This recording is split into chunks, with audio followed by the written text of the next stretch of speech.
आदिवासी का है, पिछड़ों का है। जब हम गरीब कहते हैं तो इसमें कोई जात धर्म नहीं आती, हम सब के लिए कहते हैं। लेकिन कांग्रेस पार्टी वोट बैंक की सियासत कर रही है, जिसको हम कहीं से भी स्वीकार नहीं कर सकते। आप जानते हैं पिछले 10 साल में हमारे नेता नरेंद्र मोदी जी ने गांव, गरीब, दलित, वंचित, शोषित, महिला, युवाओं और किसानों के लिए काम किया है। प्रधानमंत्री सड़क योजना में 90% गांवों को जोड़ा है। 1.5 लाख पंचायतों को ऑप्टिकल फाइबर से जोड़ने का काम किया, इसलिए आपकी न्यूज़ तुरंत लोगों तक पहुंच जाती है। उसी तरह प्रधानमंत्री अन्न योजना में 5 किलो चावल, गेहूं और 1 किलो दाल 80 करोड़ लोगों को मिल रहा है, जिसमें बिहार में 8,70,000 लोग इसमें कवर हैं। इसी तरह जल जीवन मिशन में ये पंचायतों तक इसको पहुंचाया है। 11 करोड़ 88 लाख लोगों को यानी हमने पहुंचाने का काम किया है और 11 करोड़ 88 लाख लोगों को हर चौथे महीने 2,000 रुपया हम अकाउंट में भी डाल रहे हैं।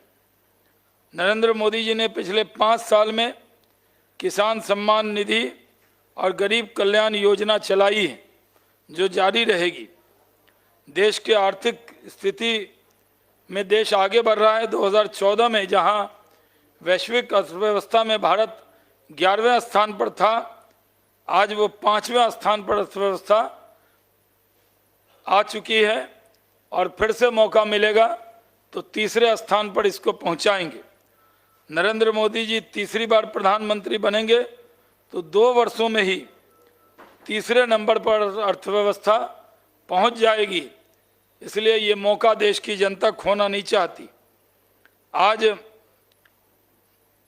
ऑटोमोबाइल में हमने जापान को भी पछाड़कर तीसरे स्थान पर आए हैं। एप्पल का मोबाइल अब भारत में बन रहा है, हम आत्मनिर्भर बन रहे हैं।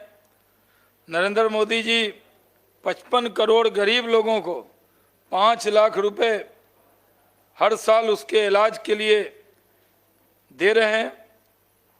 आज हम लोगों ने सब समाज की चिंता की है, यहाँ तक कि किन्नर समाज को भी इसमें शामिल किया है। अभी हम लोगों ने घोषणा पत्र में कहा है कि जो 70 साल के बुजुर्ग हैं, उनको भी चाहे वो आर्थिक रूप से सबल भी हों, उनकी चिंता नरेंद्र मोदी जी करेंगे। हमने पूरे देश के अंदर आज ऐसी स्थिति बनाई है कि जो सामने घमंडिया गठबंधन है, जो आधे तो जेल में हैं, आधे बेल पे हैं, वो इस तरह की बातें करते रहते हैं, लेकिन उनके कहने से कोई फर्क पड़ने वाला नहीं। हम लोग कांग्रेस से ये मांग करते हैं कि कांग्रेस वालों ऐसा काम न करो, घुसपैठिए के खातिर देश की संपत्ति का बंटवारा करने का इरादा मत करो। जब हम घुसपैठिए की बात करते हैं तो उसको किसी मज़हब का नाम, धर्म का नाम हमारे नेता ने कभी लिया नहीं। लेकिन जो रोहिंग्या आ जाएंगे, जो बांग्लादेशी घुसपैठिए आ जाएंगे, उनको हमारी संपत्ति पर कोई अधिकार नहीं होना चाहिए। ये बात हमने एक नहीं अनेक बार कही। जहाँ तक बिहार का सवाल है, आप जानते हैं कि बिहार में फर्स्ट फेज़ में हम सारी की सारी सीट जीत रहे हैं। सेकेंड फेज़ के अंदर भी 5 सीट पर हम जीत का परचम लहराएंगे, जिसमें भागलपुर, बांका, कटिहार, किशनगंज, पूर्णिया, ये जो इस फेज़ की सीटें हैं, यहाँ पर भी पिछली बार भी परचम लहराया था। इस बार भी रिकॉर्ड वोटों से भागलपुर, बांका, पूर्णिया, किशनगंज, कटिहार, ये सारी सीटें हम लोग जीतने वाले हैं। कल देश के प्रधानमंत्री जी अररिया में विशाल जनसभा को संबोधित करेंगे और फिर मुंगेर में विशाल जनसभा को संबोधित करेंगे। प्रधानमंत्री जी का जो लगाव बिहार से है, उससे पूरे बिहार के लोगों को लगता है कि उनके बीच में उनके घर का बेटा आता है और उनकी उम्मीद को जगाता है। प्रधानमंत्री नरेंद्र मोदी जी के नाम पर लोग गर्मी में भी धूप में भी निकल रहे हैं। मेरा आपके ज़रिए जो लोग भी मेरी आवाज़ सुन रहे हैं उनसे अपील है कि ज़्यादा से ज़्यादा वोट डालने निकलें। गर्मी है, लू चल रही है, लेकिन सब लोग वोट डालने मत का अधिकार का प्रयोग ज़रूर करें, ऐसा अनुरोध है। ये बातें मैंने अपने तरफ से कह दी है। आपके कोई भी प्रश्न हो तो आमंत्रित है। एक एक करके राहुल गांधी जी का एक सवाल था जो कि वायरल हो रहा है कि नरेंद्र मोदी जी डरने लगते हैं, कांपने लगते हैं, जैसे इन्होंने देश के एक्सरे की बात की और उनके बोलने का जो लहजा दूसरे ढंग का था, इसको किस तरह से? राहुल गांधी एक नहीं अनेक बार हंसी के पात्र बन चुके हैं मोदी जी पे बयान देके। एक बार तो उन्होंने ये भी कहा था ये मोदी जी घूम नहीं पाएंगे, लोग इतनी लाठी मारेंगे इनके पीठ पर, जिसका जवाब देश की जनता ने चुनाव में उनको दिया। राहुल गांधी को भ्रम हो गया है कि उनके बयानों से नरेंद्र मोदी कांपने लगते हैं। कांग्रेस का डर जरूर लोगों के मन में है। लोग इसलिए बूथ पर जा रहे हैं कि किसी भी शर्त पर कांग्रेस को नहीं आने देना है। राहुल गांधी अपने भ्रम से बाहर निकलें, उनसे उनके पार्टी के कार्यकर्ता तक नहीं डरते, तो 56 इंच की छाती वाले मोदी जी क्या डरेंगे। दोनों पार्टियां जो इंडिया अलायंस हो या इंडिया अलायंस हो, इंडिया वाले कह रहे हैं कि अगर एनडीए जीतेगी तो संविधान खत्म कर देंगे। आप कह रहे हैं कि अगर इंडिया जीत गई तो आपकी संपत्ति को घुसपैठियों के हवाले कर देंगे। तो अब मुद्दे की राजनीति नहीं हो रही है या मुद्दे के बिना पे वोट नहीं मांगा जा रहा है। अब वोट मांगा जा रहा है कि घर दिखा के उनको देंगे तो अच्छा होगा, उनको देंगे तो अच्छा होगा। क्या कहेंगे अभी?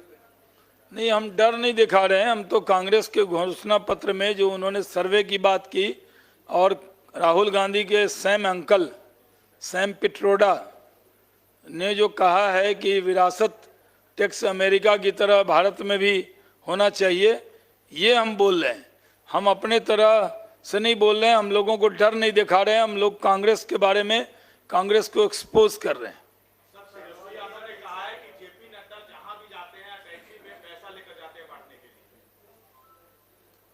अटैची तो आरजेडी के पास है, पैसा आरजेडी के पास है। किस तरह से पैसे का खेल विधानसभा में बहुमत साबित करने के वक्त में आरजेडी ने किया था, ये सबको मालूम है। हमारी तो कार्यकर्ताओं की पार्टी है, पैसे से हमारा क्या लेना देना है।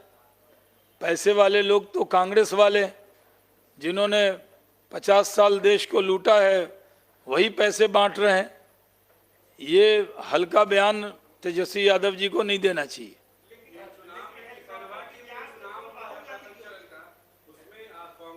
जी, आपने जो कहा है, जब मैं बेगूसराय गया था, मैं और उमेश कुशवाहा, तो हमारे भी हेलीकॉप्टर की जांच हुई। हम गए तब जांच हुई, जब गिरिराज भाई का नॉमिनेशन करा के लौटे तब जांच हुई। थैला लेके आए थे, थैले में शहद था, लेकिन उसको भी शहद की भी जांच हुई। और जिसने जांच की अधिकारी ने, हमने कहा देख लीजिए मीठा शहद है, तो उनको दिखाया। तो जांच ऐसा नहीं है कि रूलिंग पार्टी के लीडर्स की नहीं हो रही है, सबकी हो रही। और मैंने बता दिया, और लोग हल्ला करते हैं, हम भी उस दिन हल्ला करते, मेरी हेलीकॉप्टर की जांच हुई। ये तो हमने नहीं कहा। ये लोग तो खबर बनाने के लिए ही इस तरह की बयानबाजी करते हैं।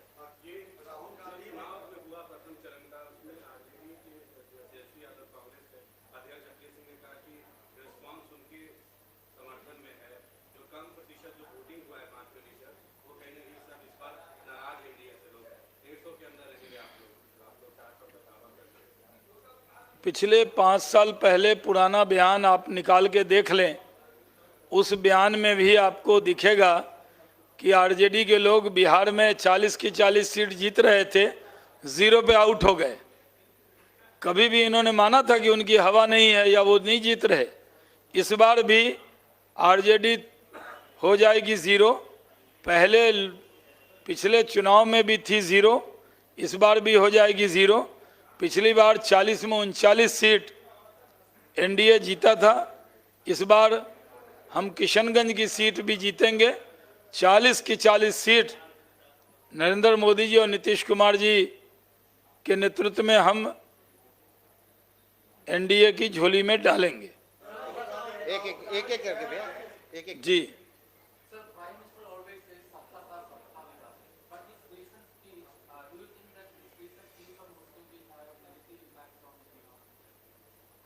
मुस्लिम के लिए कहाँ कुछ बोला है प्रधानमंत्री जी ने। ये तो कांग्रेस पार्टी है जो घुसपैठियों को मुस्लिम बता रही है, मुस्लिम का अपमान कर रही है कांग्रेस पार्टी। उन्होंने घुसपैठिए के लिए कहा है, और घुसपैठिए का हमारा देश कोई धर्मशाला नहीं है ना कि किसी भी देश से आकर कोई रहने लगे। हमारे यहाँ तो खुद ही बहुत गरीब लोग हैं, हिंदू में, मुस्लिम में, सिख में, ईसाई में, सब में बहुत गरीब लोग हैं। पहले इनको अनाज देंगे कि 5 किलो अनाज का सुन के, आयुष्मान भारत का सुन के, अकाउंट में पैसा देश का सुन के, बाहर के देश से कोई भी आएगा तो वो हमारे लिए स्वीकार नहीं है, ये कहा है। तनवर जी, अगर भाजपा की सरकार आती है तो क्या आप लोग मांग करेंगे, आप मांग करेंगे मुस्लिमों के आरक्षण के लिए? नहीं, हम तो कभी नहीं मांग करेंगे। बिना आरक्षण के बीपीएससी यूपीएससी में आ रहे कि नहीं? और मुस्लिम समाज को आरक्षण मिला हुआ है कि नहीं? मंडल कमीशन में शेख सैयद मुगल पठान के अलावा जितने भी मुस्लिम हैं सबको आरक्षण मिला ही हुआ है। और जो अपर कास्ट मुस्लिम हैं उनको भी जो स्वर्ण आरक्षण है उसमें राजपूत, ब्राह्मण, भूमियार, कायस्थ के साथ शेख सैयद पठान को भी आरक्षण मिला हुआ है। ये आपको जानकारी में नहीं है? राहुल गांधी ने कहा है सर कि हमने जो क्रांतिकारी मैनिफेस्टो जारी किया है क्रांतिकारी, उससे एनडीए के लोग डरे हुए हैं। उनके क्रांतिकारी खुद ही कह रहे हैं, अपने में अनमिया मिट्ठू हो रहे हैं। क्या क्रांतिकारी है उसमें? सोने का सर्वे, गुप्त धन का सर्वे, स्त्री धन का सर्वे, विरासत पर टैक्स। आपके पिताजी मकान बना के जाएंगे और बाद में उसमें 55% सरकार ले लेगी तो कैसा लगेगा आपको? कोई बनाएगा? कोई जो धन होगा उस धन का अगर 55% अमेरिका की तरह गवर्नमेंट के खजाने में चला जाएगा, इससे तो डर गए हैं देश के लोग।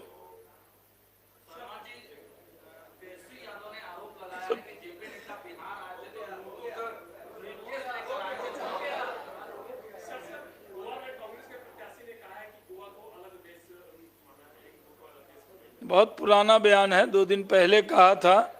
कांग्रेस के नेता इसी तरह का बयान देते हैं, इसीलिए कांग्रेस खत्म हो रही है।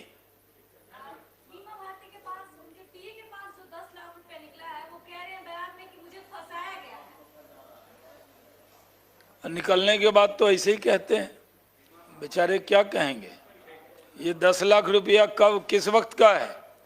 ये विधानसभा के फ्लोर के वक्त में का है या अभी का है? ये बताना चाहिए। चलिए, बहुत बहुत धन्यवाद।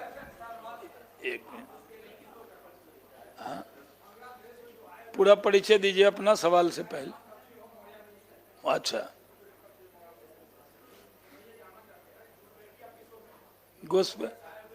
बांग्लादेश से जो आए हैं, जो रोहिंग्या आए हैं, वही घुसपैठिए हैं, और किसको कहेंगे?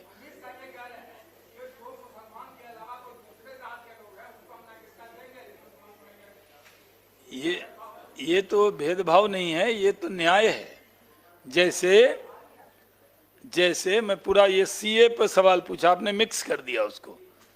सिटीजनशिप अमेंडमेंट एक्ट जो है, पाकिस्तान, बांग्लादेश, अफगानिस्तान से जिनका धर्म खतरे में हो, वो अपना धर्म बचाने के लिए हमारे देश में आए हैं, तो उनको नागरिकता देंगे। अगर इसमें मुस्लिम भाई भी शामिल कर दें तो पूरा पाकिस्तान ही खाली हो जाएगा, पूरा बांग्लादेश खाली हो जाएगा।